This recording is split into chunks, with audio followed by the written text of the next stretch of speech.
Hello from Hollywood. My name is Anthony Boyer. And I'm Jess Canty. And today on Take Fountain, we're going to talk about audition terminology. Not so very long ago, we used to do this insane thing where we would transport our bodies to a room where the casting directors would sit and we would interact in person like humans. Yeah. And sometimes that still happens. Yeah. We do sometimes still have in-person auditions. Sometimes the casting office is actually given the budget to be able to rent a space and sit in front of an actor and give them a direction and redirect. If you can tell our tone, it's because we both desperately miss this world. We think that, it's so beneficial for casting and actors to get to know each other in person. We feel for our friends in casting who are now in this world where tape is the norm and they aren't given the opportunities. Production isn't given or the budget. Yeah, the budget and the opportunity to see actors in person. So, this is absolutely not us in any way throwing any shade on casting. It's more that the budgets have shrunk to a place where they aren't allowing for this really important interaction, in our opinion. Yeah, I think I'm just old. Yeah. I'm just like, remember how it used to be? But so sometimes, especially in two specific instances, you may still get an in-person audition. Number one is going to be commercial audition. Many of those are in person. And number two is for theater. Many theater auditions are now in person or at least have the option of being in person. Right. So if I'm Johnny Actor and I've been sending all these self-tapes out into the world and now someone wants me to go to 200 South La Brea and do a commercial audition, what do I do? How does that work? Yeah, absolutely. So you definitely want to plan for traffic. You're going to hit every red light. Exactly. Yeah. You definitely want to, if your audition is at 2:30, in your head, your audition is at 2:15, right? So you definitely want to get there early.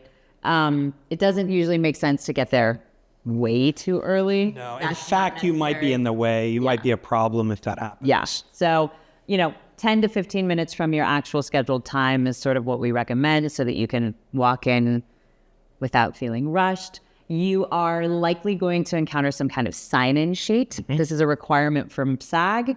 They have to actually take note of who is coming in and at what time. These days, a lot of times they're digital. They used to be actual paper sign sheets. You will be in a waiting room, likely. Sometimes it is outside of the casting office itself. Sometimes it is within the casting office, and then the actual audition room is a separate space.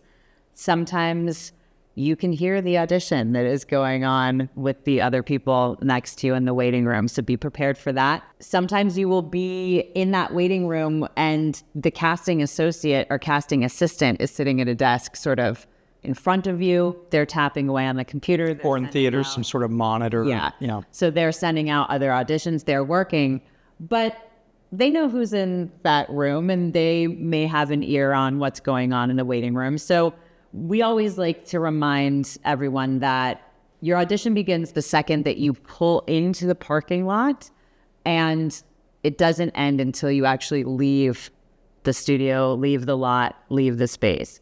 You never know who could be listening to you. Yeah, I mean, many productions actually specifically will have people planted to kind of monitor the room a little bit too. But don't let that freak you out. Really, what it's about is being respectful to your fellow, your coworkers, basically. What it's about is setting professionalism, being professional.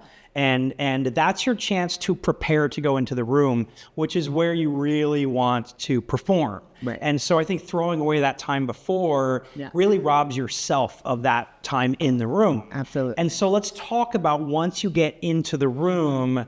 I think, especially given the lower volume of auditions people have in person, I think some people start to panic a little bit. Right. And I think it's really important that that time, if someone else has paid for a room and given you 6 minutes inside of it, that's a gift, right? Take that time. Yeah. That is your time.